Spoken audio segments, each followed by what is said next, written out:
Hey, thanks everyone for being here. We're going to get started with our fourth session of our federal grants management series. Again, thanks for being here. My name is Emery Cowan. I work with the Watershed Research and Training Center and the Fire Adapted Communities Learning Network.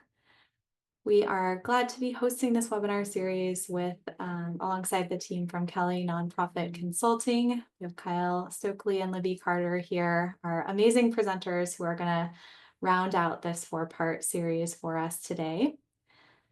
I'm going to start us off with a few intro slides so we can go to our session overview. We have covered a lot of ground since early January.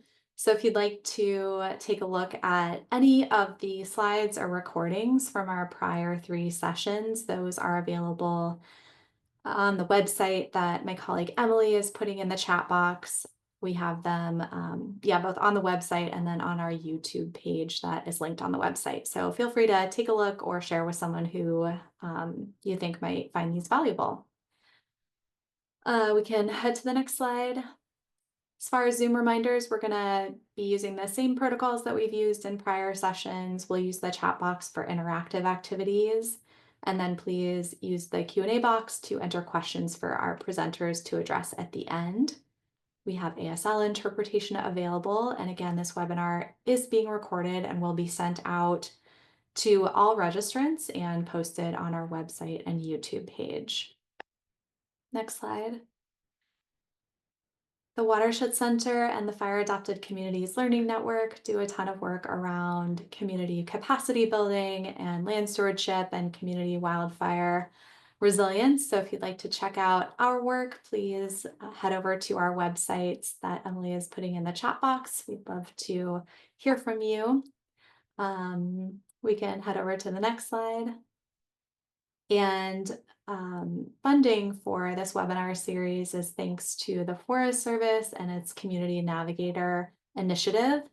And our involvement, thanks to our involvement with the initiative, we've been able to produce a few other resources that we want to highlight, including a navigating match primer and template that kind of goes through just core principles of match and advice for meeting and tracking match. And another one I wanted to highlight was our Understanding Forest Service Grants and Agreements, just getting kind of a foundational understanding of these different funding tools. All of those resources are available on our Community Navigator project website and our fireadapted.org website, which is just a larger compendium of different resources related to fire adaptation work. So both of those are places to head for a number of different resources related to this topic. With that, I'm going to hand it over to Libby and Kyle to take us away on the presentation. Thank you. Thanks, Emery. Welcome back everyone to session 4, the final session. And I'll keep our intro short since I think, most of you have been on other sessions and have been introduced to us before, but Kyle and I work with Kelley Nonprofit Consulting. We are located in Oregon and serve a lot of groups in the Pacific West, but also other states too. We have a team of around 25 full-time team members. We work with over 100 nonprofits, jurisdictions, and philanthropic entities. And we do everything from grant writing to marketing and communications to, of course, bookkeeping and CFO level support. Everything from foundation grants to federal awards. And yeah, we're excited to connect on this last session here. So I'm going to hand it over to Kyle to get started on a refresher from last session and talk about what we'll cover today. Yeah, thanks, Libby. Hi, everybody. I'm Kyle Stokely. I am the Director of Nonprofit Financial Services here at Kelley Nonprofit Consulting. Last session, we covered subgranting and procurement. Within that session, we talked about pass-through entities. We discussed how they're responsible for sort of evaluating subrecipient financial management systems, right? So this is, providing adequate oversight to make sure that they're managing federal grants responsibly and in accordance with the grant guidelines.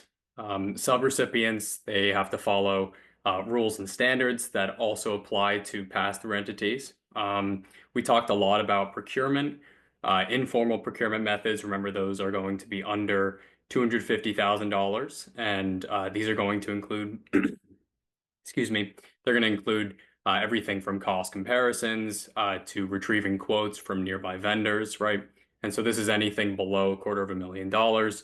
Once we get above $250,000, that's when we get into formal methods.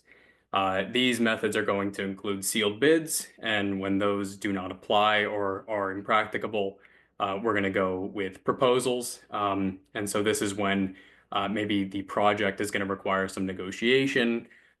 We don't know the full contract price in advance, right? So that's when we would use a proposal. Otherwise, we would go the sealed bid route. Okay, so that's kind of an overview of what we covered last time. Next slide, please. If we could, yeah, so we're gonna ask you a little bit of a question to get your mind working this morning. It's close to afternoon, but so this was actually from one of the respondents to the survey that we sent out for this webinar. And we talked about this last webinar. If you attended, you'll probably know the answer. So without consent from the funding agency and in the absence of competitive procurement methods, can a desired partner be selected to deliver goods and services under a federal award? And then why or why not? So think about it for just a second. Maybe drop a yes or a no in the chat box, or just think of your answer. And so this is in the absence of competitive procurement methods and without consent from the funding agency, can we select a desired partner? So we're assuming that they're like a contractor, right? And we want to pick them, but we're not going to use competitive procurement methods, and we're also not going to get consent from the funding agency. So if we can go to the next slide, please. We cannot do that. So no, because doing so is going to run counter to the competitive economic principles that the federal government is trying to promote. So in general, when there's less competition in an economy, there's less efficiency. And so the federal government basically doesn't want the public dollars to be used to promote inefficient use of those resources, right? And so you're going to have to still go through that competitive procurement process, even though that's a desired partner, right? Okay, so that's session 3. Today, we're going to be talking about the Committee of Sponsoring Organizations of the Treadway Commission, and they have this internal control integrated framework that we're going to be discussing. We're also going to cover policies, procedures, and the control environment. We're going to go over a bit about single audits, site visits, and then just general ongoing monitoring and improvement. Okay, so jumping right into it, so the COSO this is the Committee of Sponsoring Organizations of the Treadway Commission. And basically in 1992, they published the first integrated framework for internal control over financial reporting. And this was intended for businesses, but it can also be applied to organizations kind of all sizes and types, small nonprofits, large municipalities, everything in between. And basically what this framework is going to do is going to help managers, leadership within your organization implement effective internal control strategies. And from this framework, we get the 5 components of internal control. It's known by the acronym of CRIME. So the C is for control activities. We have risk assessment, information and communication, monitoring activities, and the control environment. So before we jump into that, though, I'd like to get everybody thinking about what internal controls actually are. So if we can go to the next slide, internal controls are going to be basically the process by which your board of directors, management, other personnel in the organization can obtain basically reasonable assurance regarding the achievement of objectives relating to operations, reporting, compliance, right? So this can be financial, this can be programmatic.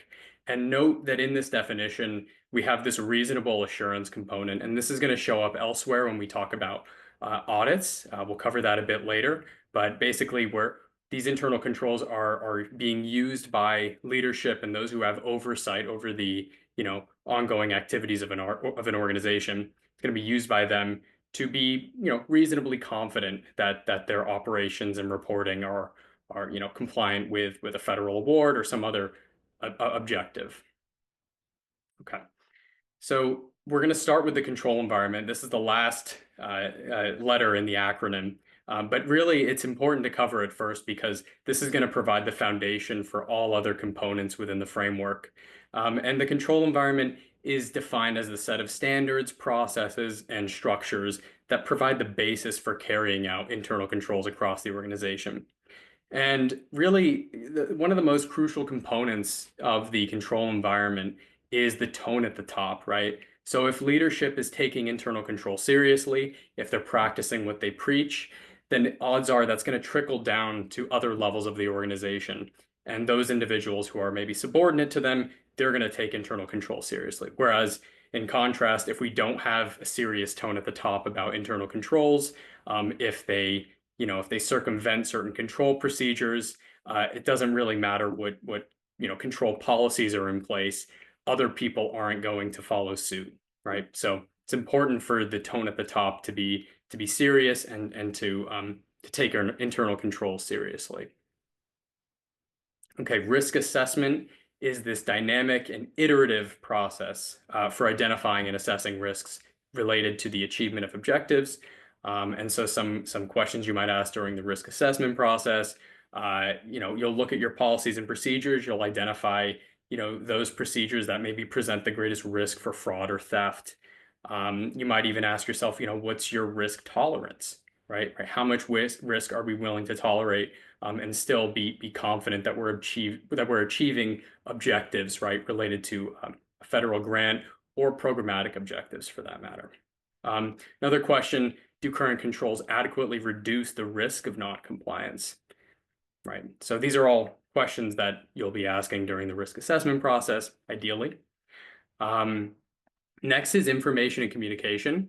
So this is the sharing, generating, obtaining information from internal and external stakeholders is going to be crucial to the ongoing success of your organization's internal controls. It helps to have adequate information and communication among these stakeholders to eliminate information asymmetries, right? Because this is going to not only mitigate risk, but it's going to improve efficiency across the departments, right? And the more efficient the departments are, the fewer costs that are involved in dealing with headaches, right? Compliance related issues, which also opens up more time for you, the managers, let's say, to focus on the important stuff, right? Like achieving programmatic goals, right? There's monitoring activities. So these are basically going to provide for the continuous evaluation of both how internal controls are functioning and whether or not they're effective, right? And so it's going to allow you to determine whether they're operating effectively, and if they're not, you've at least got your thumb on the pulse, right? And we know that if they're not operating effectively, then there are steps that we can take to improve them. Okay. And then finally, control activities. So these are basically just the steps that you take to achieve your objectives and mitigate risk, right? So some examples of control activities: authorizing a purchase under a federal award, performing regular bank reconciliations, working within your accounting system to track budget versus actuals, right? It's important to make sure that you're not, exceeding what is budgeted. And then also reviewing procurements. That's another control activity, right? Reviewing those to ensure that they comply with your organization's procurement policy, let's say, and also, maybe reviewing your procurement policy to make sure that it aligns with the uniform guidance, right? So these are all examples of control activities. There are tons more. These are just a few of them. Okay, so true or false, risk assessment is not an iterative process. So once you've assessed the risks, you shouldn't have to do it again. Think of this, maybe drop it in. Yeah, pretty easy one, right? So this is false.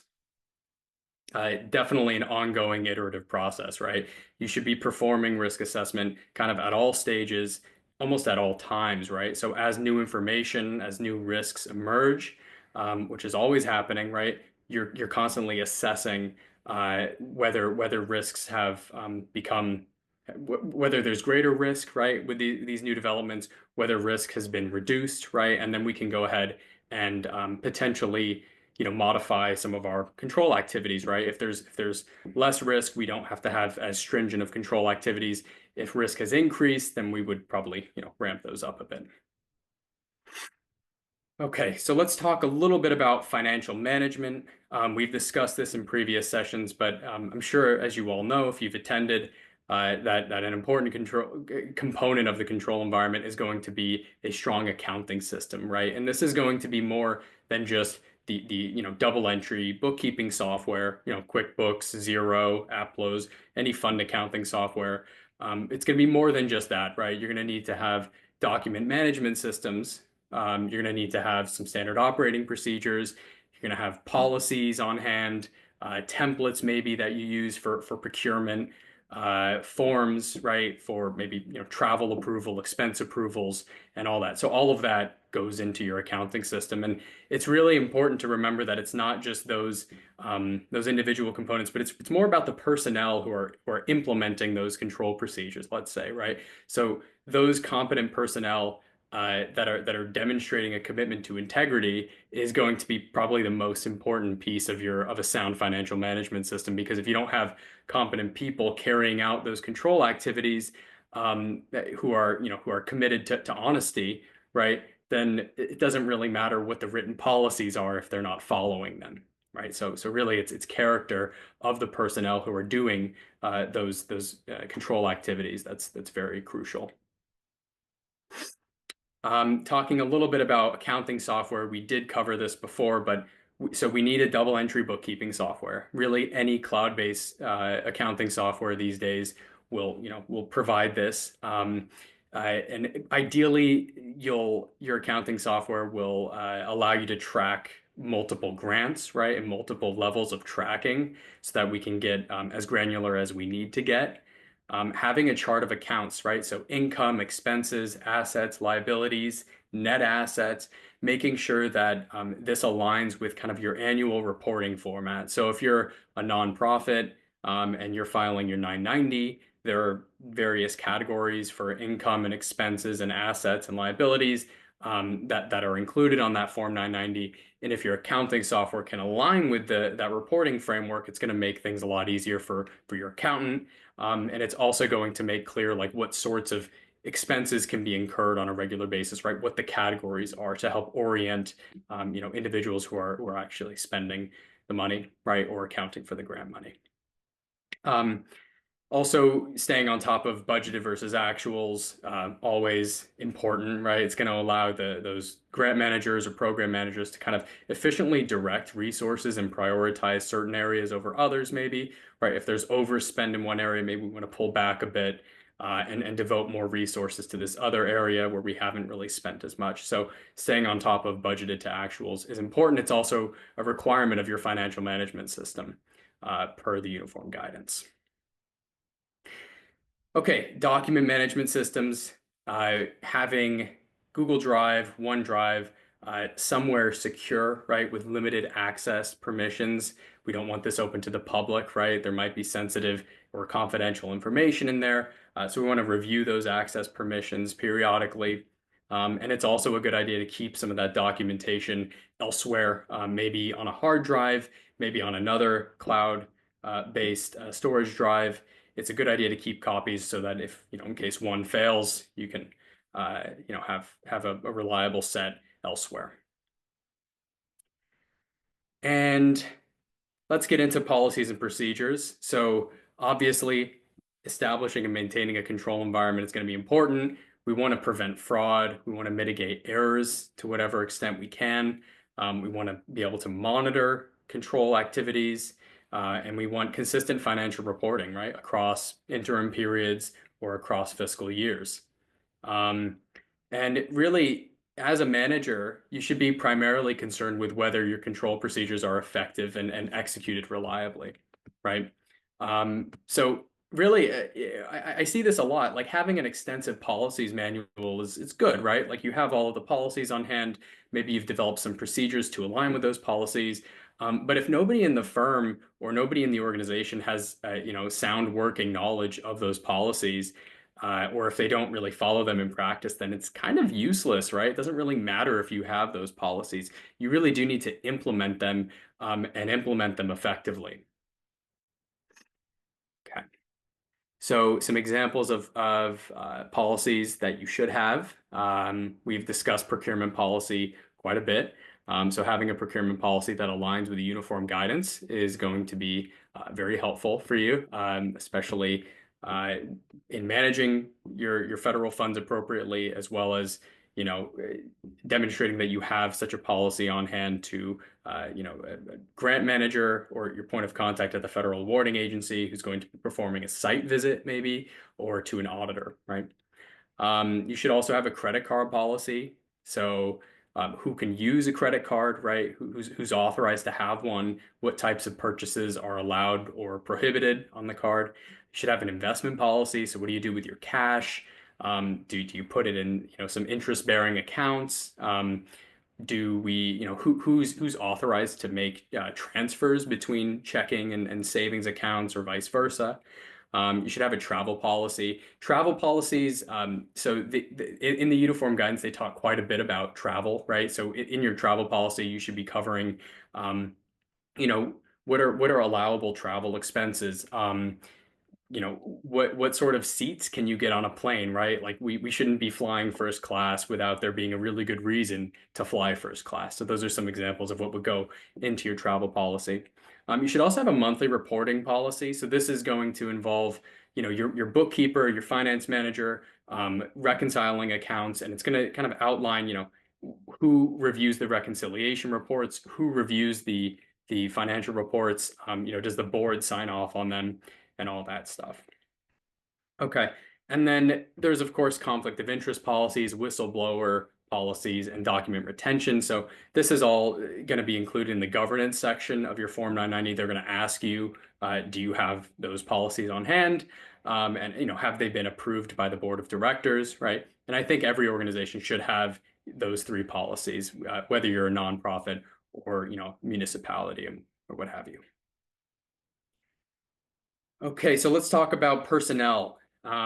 So within this is ideally, right? Ideally, you would have a finance department. Within that finance department, we would have the bookkeeper, right? And this bookkeeper is going to be, working directly in the accounting software. They have a firm grasp on nonprofit or governmental accounting, whichever is applicable to you. They understand cost principles. We also have a grants manager, right, who understands allowable costs and the budgeting process and monitoring budgeted to actual expenditures under a federal grant.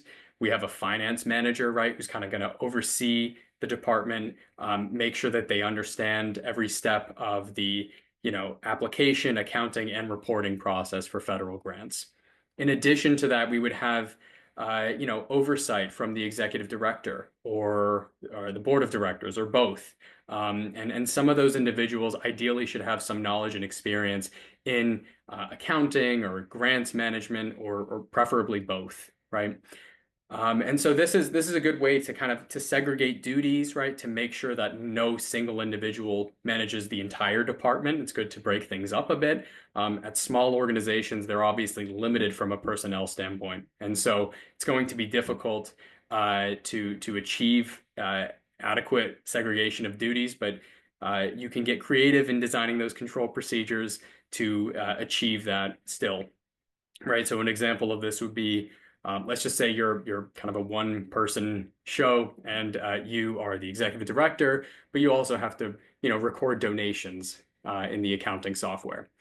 Let's just say, so we have a donor management platform, right, where we're receiving donations, and then we have our accounting software, and the executive director is taking data from one and plugging it into the other.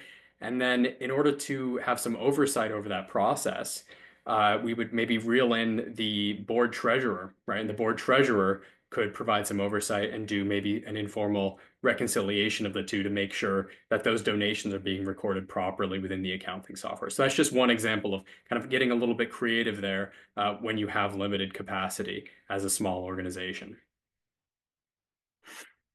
So let's dive a little deeper into segregation of duties. So what you want to try to do, and again, this is in an ideal world, right? You have ample personnel, and you could delegate responsibilities among them. So ideally, we're going to try to structure your, the personnel or departments so that no single individual or no single department is in charge of more than one of the following responsibilities. So we have this CAR acronym. So the C stands for custody over assets. So who has control over those assets, physical control. Who authorizes the use of those assets, who records those assets within the accounting system or your inventory system or your donor management system, right? And then who's doing the reconciliation between, let's say, the inventory system and the accounting system, or the reconciliation between the accounting system and the physical inventory you have on hand. So the reconciliation is often forgotten. I think it's important to perform reconciliations on certain balance sheet accounts on a monthly basis. And so this would involve, your cash accounts. So doing a reconciliation of your bank account with the bank statement, reconciling maybe your fixed asset accounts with the depreciation schedule, right? So performing these reconciliations can help to ensure that your accounting system is in line with reality, right? Also important is designating select members of the board to act as the organization's audit committee. So the audit committee is going to be tasked with coordinating the hiring of the auditor, and they're also going to serve as the primary point of contact with the auditor. And one member of this audit committee, ideally, will have a high degree of nonprofit or governmental financial literacy, whichever is applicable to your organization. And so basically what that does is it separates the individuals who are involved in the day-to-day operations from the auditor, right? And so we have the oversight of the board of directors. They're not involved in the daily responsibilities generally of the organization. And so they are kind of more of that objective party that can interact with the auditor in a professional and objective way. So let's give some concrete examples to make it a little clearer. So an example of having custody over assets is, the individual who's in charge of maintaining the security of the inventory storage room, right? Like they are the custodian of those goods. We have the authorization of the use of those goods. So adding to the inventory or taking from the inventory, who is the authorized individual to do that or to make that, to tell somebody to go, take the inventory out or add to the inventory, who records the inventory within your accounting system, and then again, who is going to be doing the reconciliation between the accounting system and the physical inventory on hand. There's some examples of the CAR acronym. So true or false, the individual in charge of receiving payments should ideally be the same person who records those payments in the accounting system. I'll give you a second to maybe drop an answer into the chat. So the person who receives payments, so let's say you're getting donations in, they should be the same person to record those payments in the accounting system. I'm seeing lots of falses in the chat, correct. Yeah, so this is false. We want to be reducing fraud risk. And so we don't want the same individual who has custody of the asset to also be recording the asset in the accounting system, right? We also don't want them doing the reconciliation, right? So basically what this is helping to avoid is, potentially lapping of accounts receivable or kiting schemes or other forms of, financial malfeasance, right? So we want to reduce fraud risk. So we want to try to segregate the duties of receiving the check or the cash and then actually booking that income into the accounting software. Okay, let's take a break. This is very dense content. We're going to take, I believe, a 3-minute break. So get some water, use the restroom, whatever you need to do, and we'll see you back here in 3 minutes.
All right, I think it's been 3 minutes. I think we're ready to get started and finish up. All right. So let's get into the always fun topic of audits. So we're going to discuss preparing for audits next. The best way to prepare for an audit is really to kind of be always audit ready, right? So you should be compiling documents. You should be reconciling accounts. You should be, putting together, the expenditures pertaining to a federal award before the audit begins, right? So along the way, you should be doing these things to make sure that you're not in a very, panic-stricken state, right before the audit starts or during the audit. And really, if you've been handling things incrementally along the way, then you really shouldn't have to change anything as the audit approaches, right? Because you've got all your ducks in a row. You've set your systems up for success before the performance period began, right? And remember, single audits can be pretty costly, right? They take a while. And they are extensive, the procedures needing to be performed there, right? So they're going to cost you probably upwards of $10,000, if not more, and that is above the micro purchase threshold, if you'll remember from the previous session. And so they're going to be greater than $10,000. And if they are, then you need to follow those informal procurement processes, right? So you're going to be, requesting quotes from various potential auditors. The audit generally can be done virtually, right? And so you kind of have greater pool of potential auditors that you can choose from. So getting a couple of quotes, right? Sending out some requests for proposal would be a good idea because they are pretty costly. So, as I said, keeping up with reconciliations, keeping up with that financial reporting on a monthly basis is going to help speed up the audit process, and it's also going to save you a lot of headache and a lot of stress when an audit does start. So, if the auditor is asking, let's say for bank reconciliations for the prior fiscal year, right? Be easier if those are already on hand, right? If the supervisors have already signed off on them, or if the board has already signed off on them and shown proof of review, and you've filed those away in an easily accessible manner, it's going to be a lot easier to get those materials over to the auditor versus maybe you haven't even performed a single reconciliation for the entire fiscal year, and now you're going to go scramble to perform 12 months worth of bank reconciliations and trying to get those reports reviewed and signed and then passed on to the auditor. A lot easier to do it beforehand, along the way. And as I said, storing and organizing those expenses, right? Documentation pertaining to your expenses like invoices, receipts, right? And doing that as those expenses come up, right? So as you get an invoice, you file it in the appropriate folder. It's a lot easier than, 4, 5, 6 months down the line, asking the program manager to provide proof of purchase for, maybe they bought a laptop, right? It's a lot easier to find that invoice the day after you purchase the laptop than 6 months down the line. So doing it kind of right away is going to help a lot in making sure that you have all the that you have adequate documentation on hand to give to an auditor if they ask for evidence of an expense. And really, if your policies and procedures, you have your performance documentation, financial reporting, everything is on hand and it's organized nicely, then you really shouldn't have any issue retrieving the materials that are requested by an auditor. So what's the purpose of a single audit? So there's regular audits, so financial audits, and then there's single audits, and single audits are a little bit of a different beast. So if we could advance to the next slide. They're meant to provide the federal government with reasonable assurance that your organization is complying with laws and regulations and also managing funds responsibly, right, and in accordance with the grant guidelines. They're going to be more rigorous than a financial audit. They're going to consist of not only an audit of your financial statements, but also internal controls over compliance, among other things. So they're going to be much more involved and rigorous than your standard run-of-the-mill audit. The CPA, the independent public accountant, is going to try to collect sufficient appropriate evidence in order to opine on a whole number of things, right? So not only are those financial statements presented fairly in all material respects, but also does your schedule of expenditures of federal awards present fairly in relation to your financial statements? Did the organization comply with federal statutes or regulations or terms and conditions of the award? And also whether you maintained effective internal controls over compliance during the grant performance period. So it's a lot more than just a regular audit in there. And they're also going to file a schedule of findings and question costs, right? And so this is going to include the type of report that they issued. Now, the type of report is that's going to be your was it an unmodified opinion? Was the opinion modified in any way? Or was there a disclaimer or maybe an adverse opinion, right? So the type of report that they issued, they're going to highlight significant deficiencies or material weaknesses in internal control that they found. They're going to document material instances of non-compliance and then any findings or question costs noted during the audit. So a lot is going in there, and a lot of information that they have to sift through, and a lot of information that has to be included on the single audit report that you normally wouldn't see in a standard financial audit. Remember, the single audit threshold did increase as of October 1st. So if you're spending more than $1 million federal dollars in a single fiscal year, then you will be required to have a single audit. So if you're a large organization, you spend a lot of federal money every year, it's very likely you're going to need a single audit. So it's good to be prepared to have that on your radar so that you can get that auditor hired in a timely manner to perform that audit. Okay, I'm going to pass it over to Libby to discuss a bit about site visits. Thanks, Kyle. So site visits can be required as part of your federal award. They can be, optional depending on how the performance of an award is going. So it might be in your contract that there may be a site visit and then they may do one or may not. Sometimes they also kind of randomly pick groups. So they may have a group of 50 or 100 grantees and they pick 20 to do site visits with. So there's a few different ways that you can get picked for a site visit. And so just, knowing for each of your contracts what might be the case is helpful. So Kyle was talking about risk assessment. When you receive a federal award, there's generally a risk assessment document that you fill out as part of your award and working toward getting your contract and agreement signed.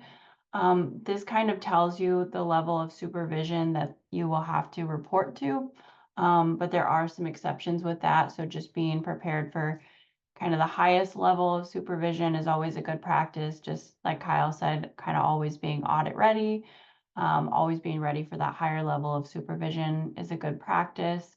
Site visits can be virtual, sometimes in person, usually a couple of hours. And I would say most of the time what I've seen, governmental site visits are usually virtual, but sometimes they're in person. It really depends on who's managing the funds and how close they are to you and how many site visits they're doing. And so there's a lot of factors there. So be ready for virtual or in person. So if you're picked for a site visit, usually you'll have at least a month heads up to prepare for that site visit. There's some, some flexibility in there. It could be a little bit less time, could be more time. And then usually you'll get the questions beforehand. So some examples of things that they might do is spot checking for certain expenses to make sure they were reasonable.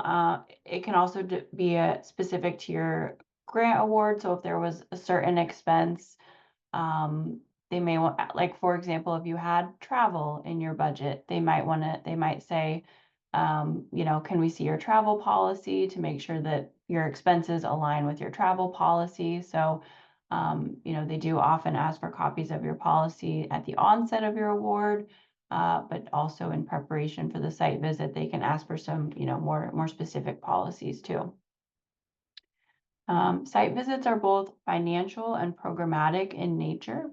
So just, be prepared to answer questions about the program performance as well as your financial management system and tracking and expenses. I like to, whenever I have a site visit that I'm prepping for, I like to prepare kind of a special one pager that looks, has some photos from the program, list some achievements that you've gotten during that award, and a thank you to your grant manager. This can go a long way toward building the relationship. People often think of these types of letters for foundations and corporate foundations, because that tends to be pretty relationship based, that type of giving. However, we've had really good feedback from, a nice thank you to our federal grant managers as well. They really appreciate that and can go a long way toward them being, more or less helpful depending on how friendly you are with them. So, a couple of tips to prepare for a site visit. Hold a prep meeting with all relevant team members.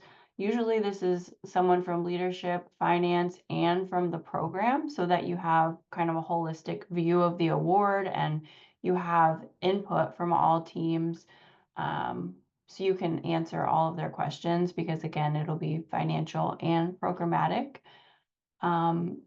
Make sure that your team is aligned on how questions will be answered and what you will share. So making sure that, and ideally this is done before you get to the site visit, but for example, making sure that your program team is really well aware of what types of expenses are allowable that they're able to spend for their programming, and making sure that's reflected in the financial accounting for the award as well. So that's something to do from the start, but also something to double check when you're prepping for that site visit, that everyone is kind of on the same page there.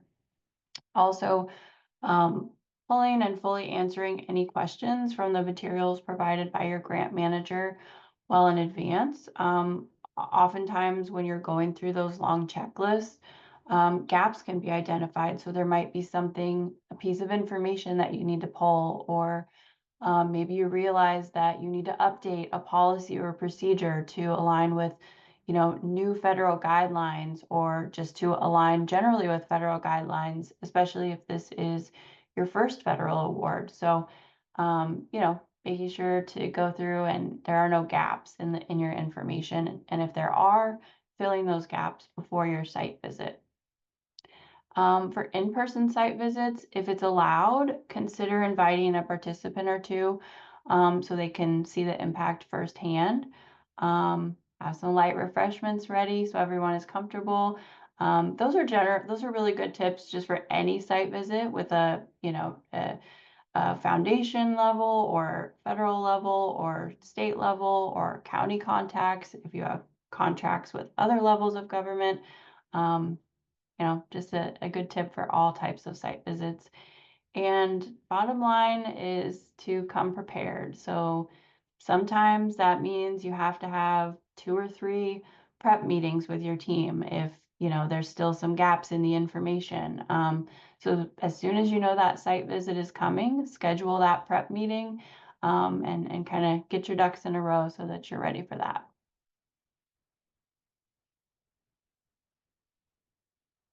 I'll pass it to Kyle for a quiz on this session. This one's a little bit shorter. Yeah, thanks, Livy. We like to quiz you at the end of these to see if any of this information stuck. So if we could launch the Zoom poll, there's just I think about 7 questions for you to answer. We'll take a few minutes to answer these, and then we'll discuss. Thanks, Kyle. And just one note is to scroll all the way down. There are 7 questions total. Some folks on past quizzes just didn't scroll all the way to the bottom and missed some questions.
All right, if you could finish up here if you're not yet done with the quiz.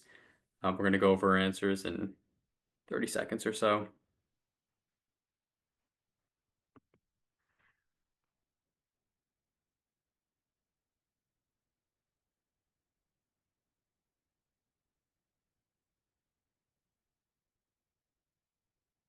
All right. I think we are ready. Okay, sounds good.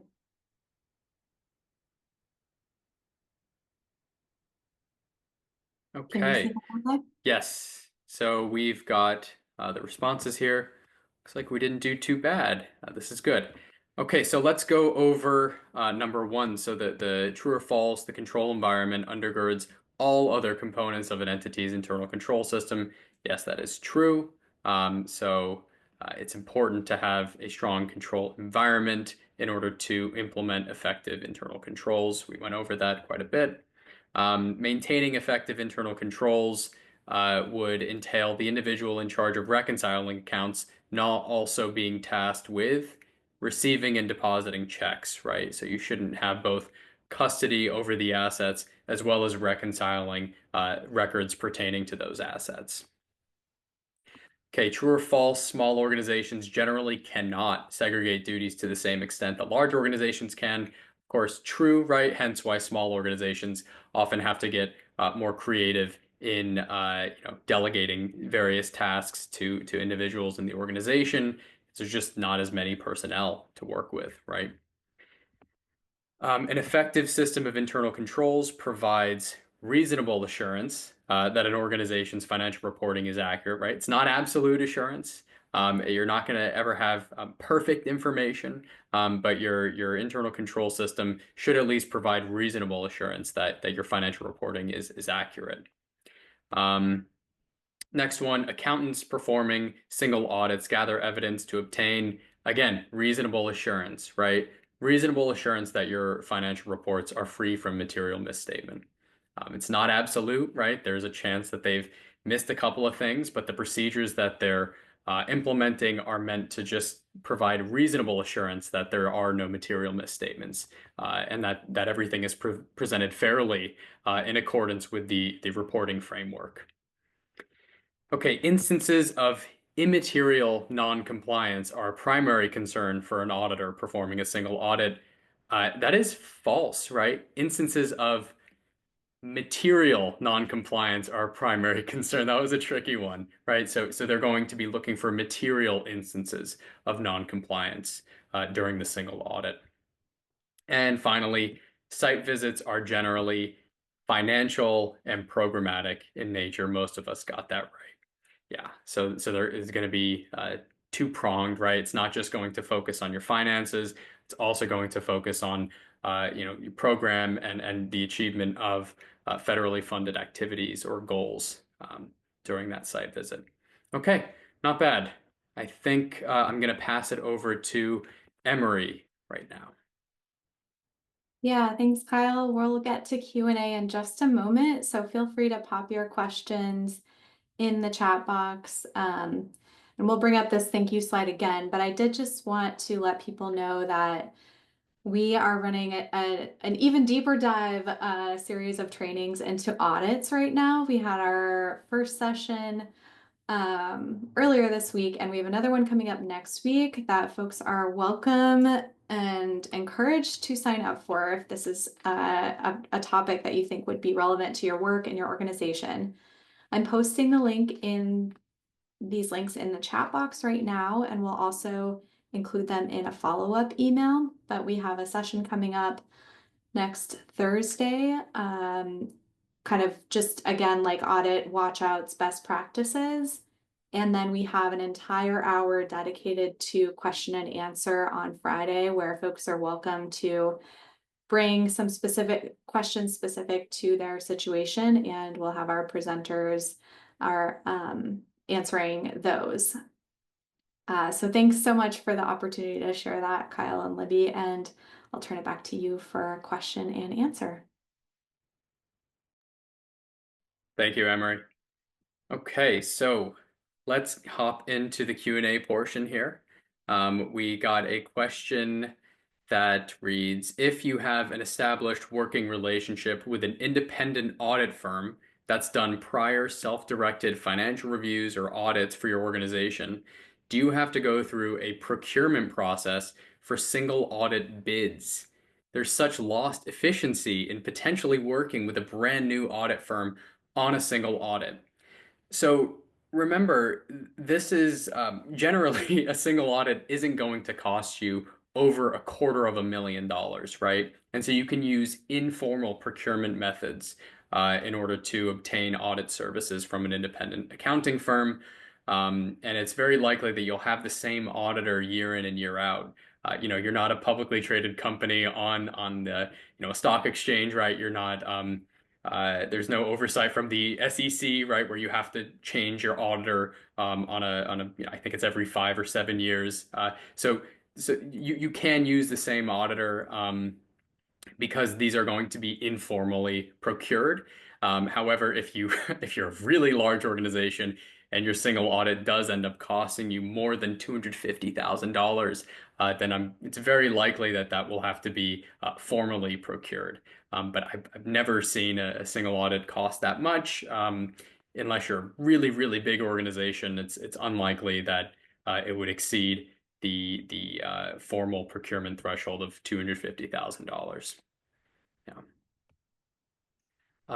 And we did have another question about or addressing the implications of audit findings, question costs, deficiencies, or material weaknesses, right? So when an auditor has findings, right, if there are question costs, right, if there's instances of fraud and abuse, so these will be included in the single audit report. And I mean, the potential implications are, I mean, there could be a lot, right? I guess it depends on how flagrant those, violations were, but in general, right, if there are some materially misspent funds, you might have to, repay the funds to the federal funding agency. It's very likely that you're going to have to take maybe some steps to remedy those issues, right? To make sure that that doesn't happen again in the future. I mean, if it's really bad, then you could potentially lose all funding from that agency, right? It really just depends on the level of of malfeasance, I guess, that occurred, right? But generally, yeah, it's going to be listed as a finding in the single audit report, and you're just going to have to take some steps to correct that error. And if you misspent funds and those were not authorized, yeah, you might have to actually repay those to the federal funding agency.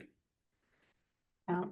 And there may be in your audit recommendations from the auditor that are different from an official finding or material weakness, that are just, recommendations to improve your policies and procedures and your financial management system. So, maybe a certain policy needs some updated language, or maybe there needs to be a policy about a certain type of expense that your organization had but didn't have a policy for, but isn't necessarily an official finding or material weakness. That can happen in your audit too, and that really the only implication of that is to, make that change to strengthen your systems. And then remember, if you're a pass-through entity, you're going to need to be assessing subrecipient compliance and whether they've addressed prior audit findings and whether those have been taken care of, right? So that's something to keep in mind too when it comes to prior audit findings.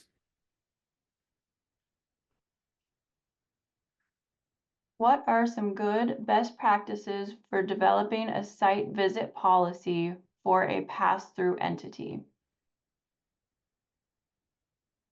So, generally the site visit will be the same whether you're, a pass-through entity or just generally having site visits. You may, say you're a pass-through entity for a specific award, for the site visit, you may want to invite some of the, sub awardees or sub recipients to the site visit as well, if that's allowed, so that they can speak to, their programs too. But it, I don't think that generally your process or policy for site visits needs to be different. It may just be a case by case basis on who is invited to the prep and who is invited to the actual site visit. Kyle, do you have anything to add? No, I mean it really just depends on the circumstance. So I mean I think your answer was adequate. It's general. It's going to vary right from organization to organization, but yeah, it depends on the site visit or the the awarding agency and all. So And for those who attended other sessions, or even if you didn't attend other sessions, we have some time here. So if you have other questions that came up following the previous sessions, or just generally about federal award management and guidance, feel free to put that in the chat. Not in the chat, in the question and answer box too. So we have some time here to answer any other questions that you may have.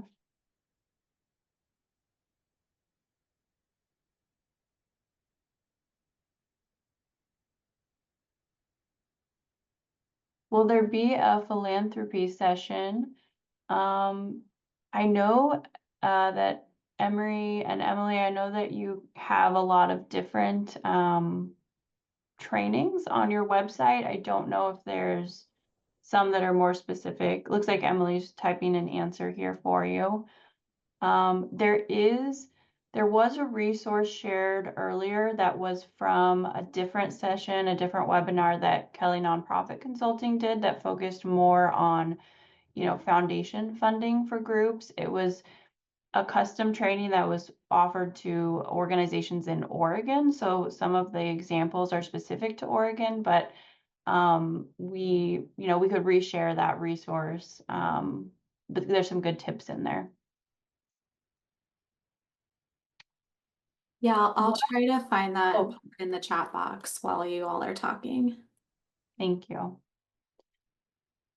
What is the best educational resource for recommending to board members for nonprofit governance as it relates to federal grants management? I would say a good starting place is for your board to have a really good understanding of your policies and procedures that align with federal guidance. Their duty as a board member really doesn't change whether you have federal funding or don't have federal funding. Their fiduciary duty and all of those pieces. It doesn't change. Their level of oversight for certain funding sources may be higher depending on their preference, but there's nothing necessarily additional they need to do. Sometimes for federal awards, there's a special requirement that your board has to pass a resolution in order for you to apply for that award. So I've seen that as a requirement when you're applying for federal awards. So that's another thing to get your board involved in. Kyle, do you have anything to add for that? There's a lot of resources online for nonprofits. You could probably find some nonprofit governance materials through maybe like the national, I think it's the National Council for Nonprofits or your state's nonprofit association. There might be some materials relating to governance there. But yeah, it's really good if your board members just have prior experience in managing or governing nonprofits, right? Experience, I think, is key to make sure that they are aware of some of the issues that come up for nonprofits or some of the issues that come up for federal grants management in particular. So having prior experience is key. And yeah, having somebody on the board who has a high degree of financial literacy could go a long way too, especially in interacting with the auditor, especially if you're a small nonprofit, you have an executive director who's not necessarily very finance savvy, right? Having somebody with that financial expertise on the board can help aid the audit process. And Lori had a follow-up to that. Most of our board members come from for-profit sectors and recommend best practices for for-profit accounting. Well, yeah, I mean, there are some crucial differences there, right? Especially when it comes to revenue recognition. The accounting does get a little tricky for nonprofits if you're coming from the for-profit sector. But hopefully they could, read up a bit about some of the key differences and still have a good idea of what needs to be accomplished prior to an audit or during an audit.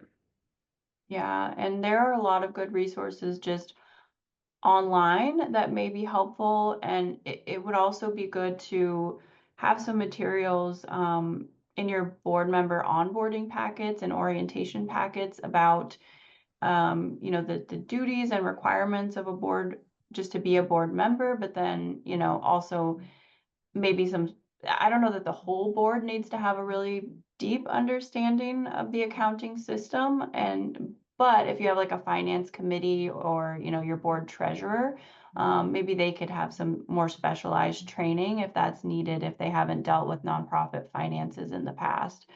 So yeah, I think that would be my recommendation.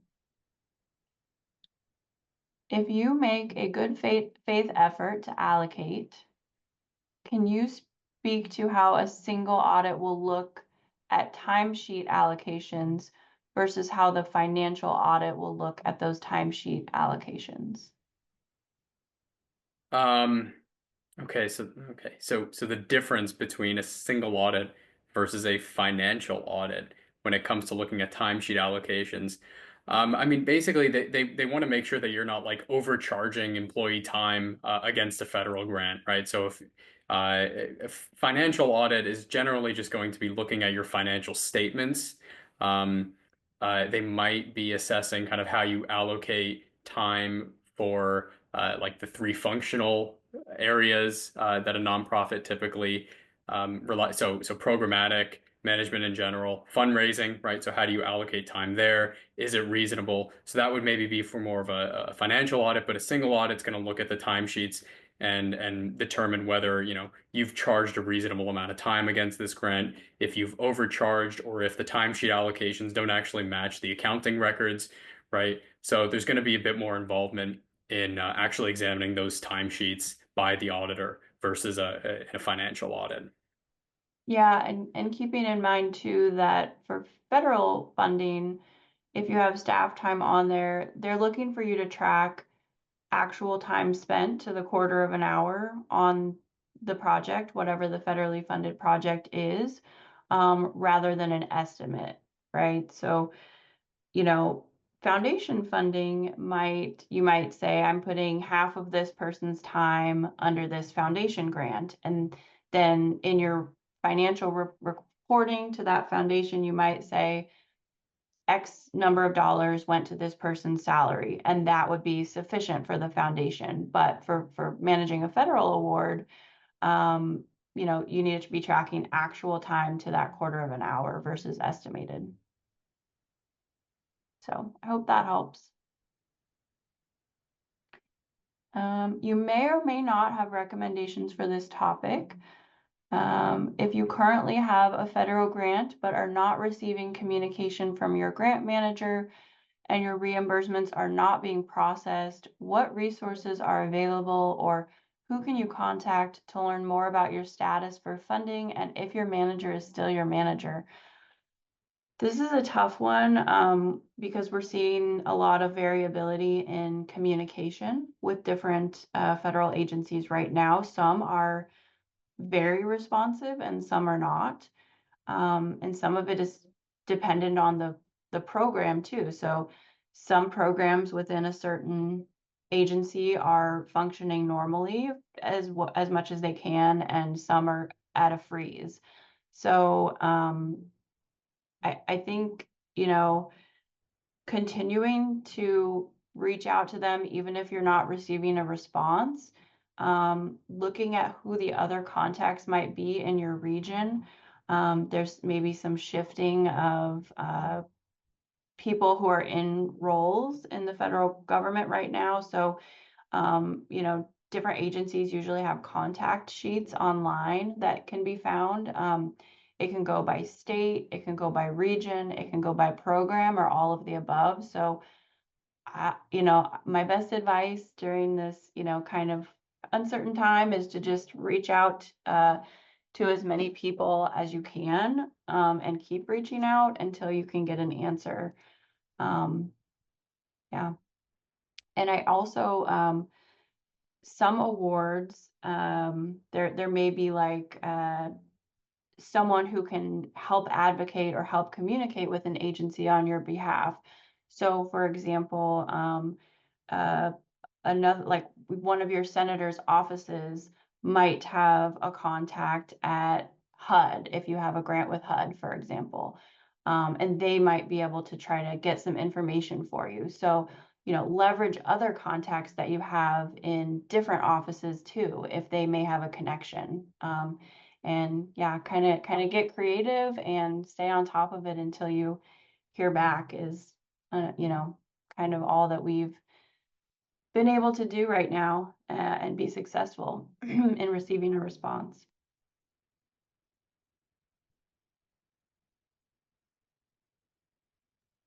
Yeah, and if I could just add to that a little bit, from a finance perspective, You might need to tap into some of your, backup sources of funding, right? So if you have any foundation contacts or any, maybe even corporate giving contacts that can provide a little bit of stopgap funding to, ensure that you have adequate working capital to continue on with your programmatic activities.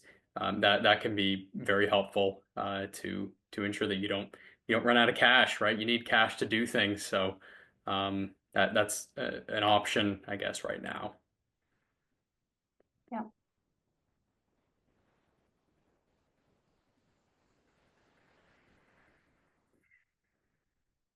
We have a little more time, so if there are any other questions.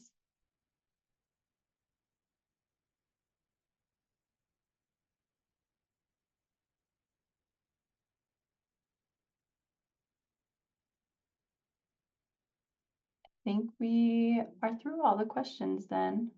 We can wait maybe a couple minutes here to see if anyone wants to ask anything else.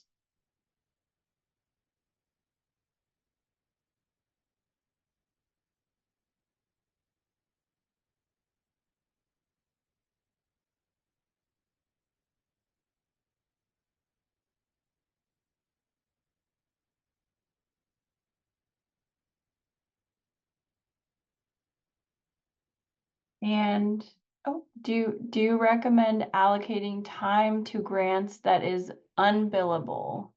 I could you give a little more context or a little more information about what you mean by that?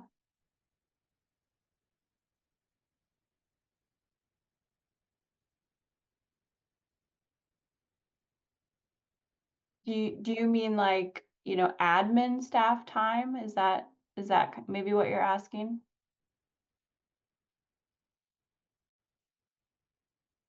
Okay. Time and expenses to grants, for example, overhead costs, indirect cost allocations, insurance. So if you have admin staff, you wouldn't need to, and they're not like directly supporting the project, then, but they're more supporting the organization overall, then they would fall into that indirect cost bucket. And you would not need to track their time to the quarter of an hour. And in most cases, you don't need to provide a detailed accounting of what was in your indirect cost. I have actually seen agencies ask for that, but that was at the state level. I don't think I've seen them ask for an accounting at the federal level of your indirect costs. So yeah, anything to add to that, Kyle? You have a negotiated indirect cost rate agreement, right? You would have already included those indirect costs, the admin time, utilities, rent, all that. And so that would be included in the indirect cost um, calculation there, and you would only be tracking time for employees that are devoting efforts directly to grant funded activities. And then they say, is it okay to have your full costs within a grant in the accounting system, even if that is unbillable? So are you asking if like one full-time staff person could be under one grant under indirect costs? Am I understanding that right? Like putting a person, like a full-time person's, all of their time under the indirect for a single award?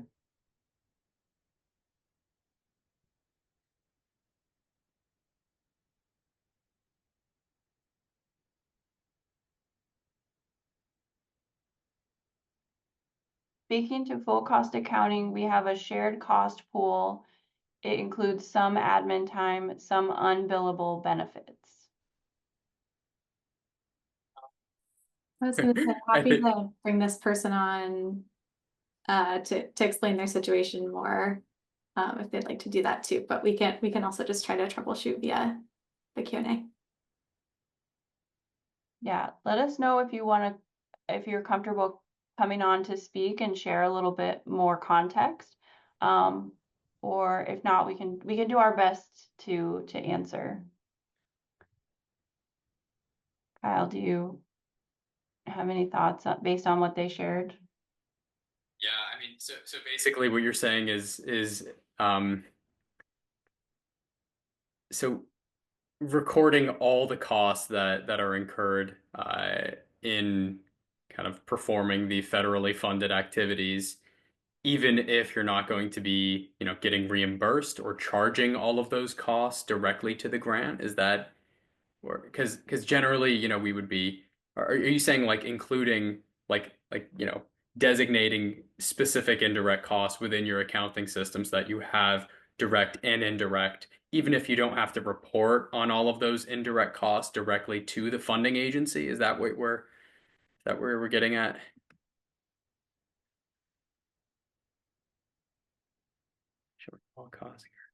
Showing all costs incurred in the activity, even if you are not charging all the costs to that federal award. I mean, I I don't know. This is a very particular example. I mean, I think, generally you're going to be tracking within your accounting system only what you need to be tracking, right? So we don't want to like track unnecessarily because that's more work for our bookkeepers, right? So we want to kind of do basically the bare minimum. So what is required by per the grant agreement, right? We want to be tracking direct costs associated with the grant, but we have our indirect cost rate, and that's just going to be basically, additional money from the awarding agency that doesn't need to be assigned to specific costs. There are cases where that does need to happen, right? And you also have to remember that you can't like be double dipping.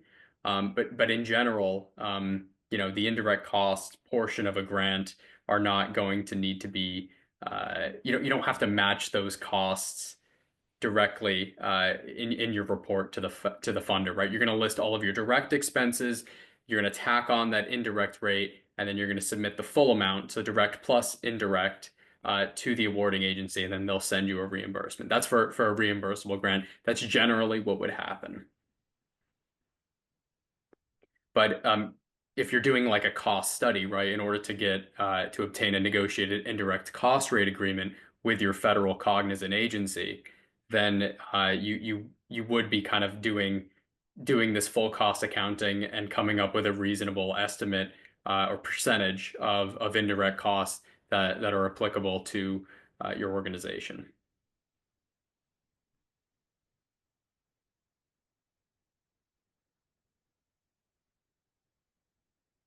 I hope that's helpful.